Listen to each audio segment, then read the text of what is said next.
They say the greatest battle you'll ever fight is the one you fight within yourself, not against enemies, not against fate, but against your own fears, desires, and distractions. Most people go through life trying to master the world, but never master themselves. And that's why, even with success, they feel empty. Even with freedom, they feel trapped. Because without self-mastery, every victory is temporary. So today, let's explore what it truly means to master yourself. Not in theory, but in the real, everyday moments where your mind is tested and your emotions take control. This isn't about perfection, it's about presence. About becoming the kind of person who no longer reacts to life, but responds with wisdom. It begins with awareness. You cannot change what you cannot see. Most people live in autopilot. They wake up, scroll their phones, rush to work, complain, repeat. Days turn into months, and they wonder why nothing changes. But awareness is the first spark. It's that quiet moment when you stop and ask yourself, why am I doing this? What truly drives me? When you pause long enough to observe your thoughts, you realize something powerful. You are not your thoughts. You are the one who watches them. That's the first step toward freedom. Self-mastery means stepping out of the storm of reaction. When anger rises, you observe instead of explode. When fear visits, you breathe instead of hide. When sadness whispers, you listen instead of numb it away. Each emotion is not your enemy. It's a teacher. And those who master themselves don't suppress emotion. They understand it. They ask, what is this emotion trying to tell me? And slowly their emotions become allies instead of chains. The second pillar of self-mastery is discipline. A word that scares many, but it's the bridge between who you are and who you could be. Discipline is doing what's right, especially when it's not easy. It's waking up early when comfort says sleep more. It's staying calm when ego says react. Every small act of discipline is a vote for your future self. And those votes build a life that no external force can destroy. Because discipline builds trust. Trust in yourself. And once you trust yourself, the world can no longer shake you. But discipline without clarity becomes punishment. That's why you must know your why. Why do you wake up? Why do you work? Why do you grow? If your why is shallow, to impress, to compete, to prove, you'll burn out. But if your why comes from purpose, from a quiet desire to evolve, then even the hardest path becomes sacred. Because you're no longer driven by pressure, but by meaning. The third pillar is detachment. Now, detachment doesn't mean you stop caring. It means you stop clinging. You stop attaching your worth to outcomes, people, or possessions. When success comes, you smile. When failure comes, you learn. You realize both are temporary. When praise lifts you, you stay grounded. When criticism hits you, you stay centered. Because your peace no longer depends on what happens outside. It comes from within. Think about it. How much of your suffering comes from attachment? You want things to go your way, and when they don't, you crumble. But the truth is, life doesn't owe you comfort, it owes you growth. And detachment is the art of flowing with life, not fighting it. When you stop clinging to what you can't control, you discover something miraculous, inner peace. The next step in mastering yourself is honesty, not with the world, with yourself. It's easy to lie to others. It's harder to lie to the mirror. Ask yourself, what am I pretending not to see? What truths am I avoiding? Honesty is uncomfortable, but it's the fire that burns away illusion. Without it, you can't grow, because growth begins where denial ends. We live in a time where distraction is the new drug. We scroll, we binge, we chase noise, all to escape ourselves.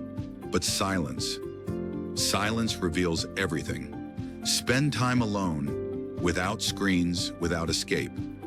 At first, it's unsettling, but then you begin to hear your own mind again. You begin to see your patterns.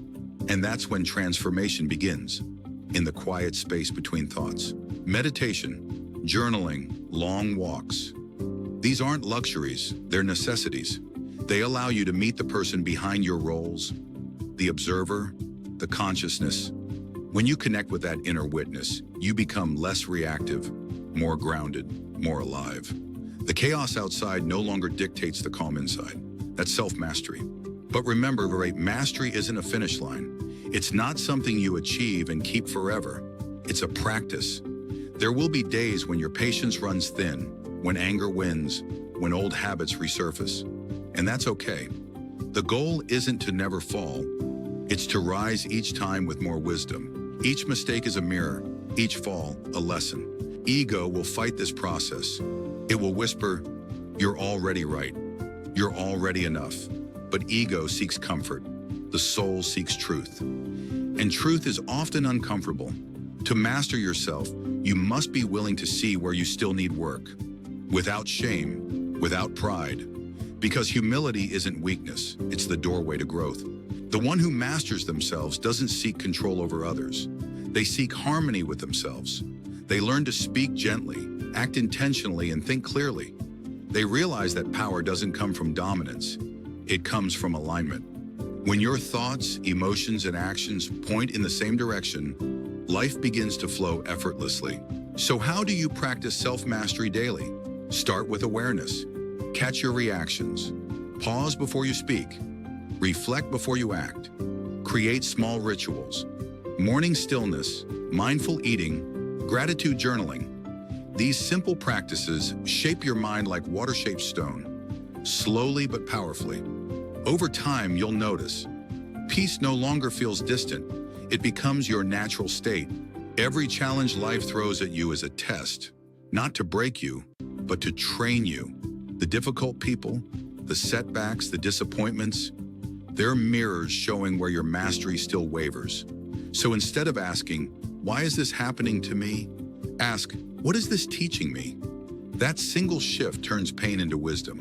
There's a saying, "You can't calm the storm, so stop trying." What you can do is calm yourself. The storm will pass. That's self-mastery in one sentence. The world will never stop testing you. But when you've mastered yourself, you no longer need the world to be calm for you to be calm. You become your own center. True mastery doesn't scream. It radiates quietly.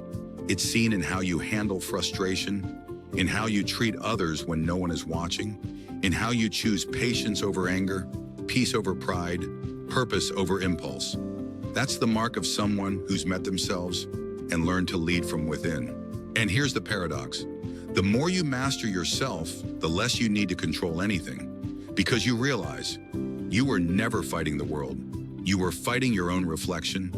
When you win that inner war, everything outside falls into place naturally.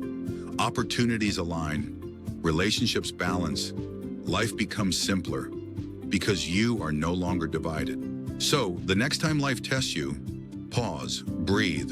Remember, this isn't happening to you. It's happening for you.